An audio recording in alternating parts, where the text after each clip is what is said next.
बोलो बोलो रामेश्वर नाथ की। बोलबम के नारा लगा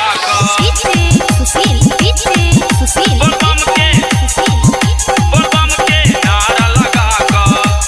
माँ वैष्णवी फिल्म्स की प्रस्तुति। बोलबम के नारा लगा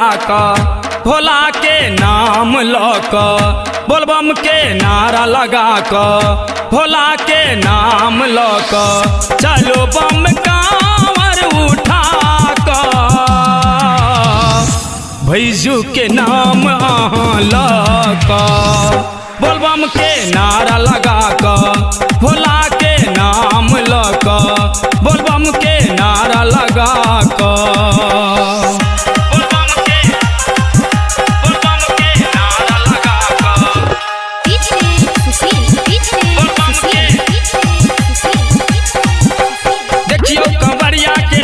कतारियो बोलबम के नारा लगावे जय जयकारियो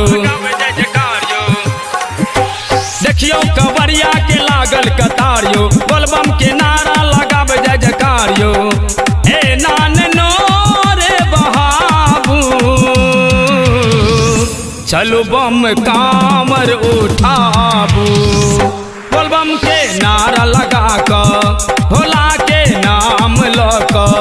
बोलबम के नारा लगा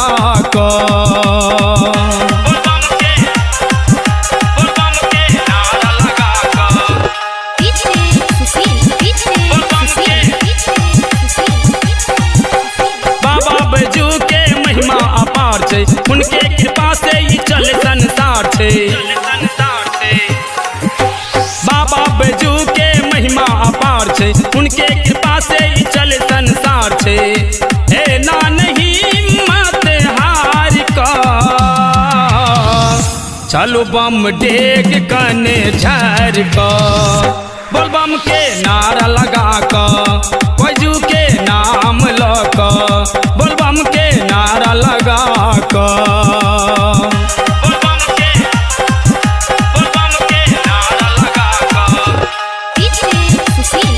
माँ वैष्णवी फिल्म्स की प्रस्तुति। सावन में बाबा मस्त रहैया भांग धतुर के भोग लगबैया सामल सुदामा संग रंजन जी जैया चंदन जी हाथ जोड़ के विनती करैया सबके सुनलिए यहाँ विनती हमरो त सुनियो पुकारियो बोलबम के नारा लगा